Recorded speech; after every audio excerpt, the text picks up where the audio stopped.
বৰগোলা পঞ্চায়তৰ ৮ নং ৱাৰ্ডৰ ৱাৰ্ড সদস্য হয় মই এতিয়া নমিনেশ্যন দাখিল কৰিছোঁ। আশা কৰিছোঁ দাখিলটো কৰিলোঁ, আশা কৰিছোঁ যাতে পাব্লিকে জনতাই ভাল পাওক, আগবাঢ়ি যাবলৈ জনতাই মোক কামনা কৰক, প্ৰে কৰক মোৰ কাৰণে, সেইটোৱে আশা কৰিছোঁ।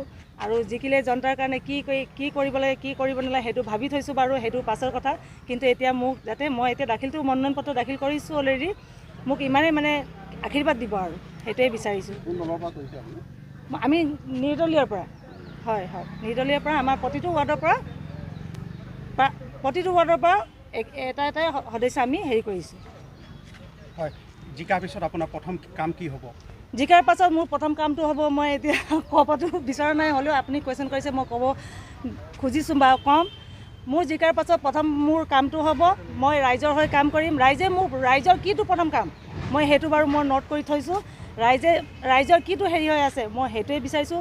পাৰ্চনেলি কোনোবাই কিবা হেৰি পোৱা নাই বা দিয়া নাই বা সেইটো পাছৰ কথা। কিন্তু মই প্ৰথমে মোৰ সেইটো অকল মোৰ নামদাং ক'লে মই আশা কৰিছোঁ মই ৱাৰ্ড মেম্বাৰ হৈ পেলাই মই বৰগোলা পঞ্চায়তৰ বৰগোলা জিপিৰ সভানেত্ৰী হ'ম বুলি আশা কৰিছোঁ। ভগৱানৰ আশীৰ্বাদত জনতাৰ আশীৰ্বাদত মই হ'ম নেকি বুলি আশাও থৈছোঁ। যদি হ'লে মোৰ জনতাৰ প্ৰতি 10টা ৱাৰ্ডে আছে আমাৰ বৰগোলা জিপিৰ, জনতাৰ প্ৰতি মোৰ যিটো কাম আছে, যিটো কৰিব লাগে, যিটো কৰ্তব্য থাকে মই সেইটো কৰিম। বিগত সময়ত যিখন পঞ্চায়ত আছিলে সেই পঞ্চায়তখনৰ প্ৰতি আপুনি সন্তুষ্ট নহয় নেকি? মই 50% সন্তুষ্ট আৰু 50% সন্তুষ্টও নহয়। কিন্তু চবফালে সেইটো নহয়, এগৰাকী যদি সভানেত্ৰী হৈ পেলাই অকল নিজৰ ৱাৰ্ড হয় নাই, এতিয়া ধৰক মই 8 নম্বৰ ৱাৰ্ডৰ পৰা প্ৰাৰ্থিত্ব কৰিছোঁ, মোৰ এতিয়া নমিনেশ্যন দাখিল কৰিছোঁ মই। তাৰপিছত সেইটো অকল মোৰ 8 নম্বৰ ৱাৰ্ডে মই চাম সেইটো নহয়, মোৰ 10টা ৱাৰ্ডৰে মোৰ কৰ্তব্য হয়, মই সেই বুলি ভাবোঁ। ধন্যবাদ। মাৰ্টা সমষ্টিত আমি প্ৰায় আটাইকেইটা পঞ্চায়ততে আমি প্ৰতিদ্বন্দ্বিতা আগবঢ়াইছোঁ। তাৰে ভিতৰত আমি জাগুনত জিলা পৰিষদ আৰু প্ৰায় 9টামান পঞ্চায়তত আমি আঞ্চলিক পঞ্চায়তৰ প্ৰতিদ্বন্দ্বিতা আগবঢ়াইছোঁ।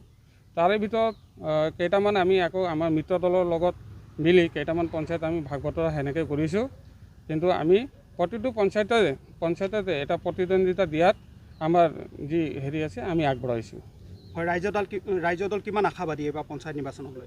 এইবাৰ পঞ্চায়ত নিৰ্বাচনক লৈ ৰাইজৰ দল যথেষ্ট আশাবাদী। আমি আশা কৰা মতে এইবাৰ বিৰোধী পক্ষক এটা ভাল সহকৰণি দিয়া হ'ব। আৰু ৰাইজৰ মাজতো আণ্ডাৰ কাৰ্টেন এটা যিটো পানীৰ তলৰ ঢৌটো যেনেকৈ আমি সেইটো আভাস এটা পাইছোঁ ৰাইজৰ মাজত। গতিকে আমি যথেষ্ট আশাবাদী যে আমি আগন্তুক দিনত সফল এটা ফলাফলটো প্ৰাপ্ত কৰিম বুলি আমি ভাবি আছোঁ। যদি জিকে আপুনি ৰাইজৰ দলৰ পৰা যদি আপুনি জিকে কেনেকুৱা ধৰণৰ সমস্যাৰ ওপৰত আপুনি গুৰুত্ব আৰোপ কৰিব?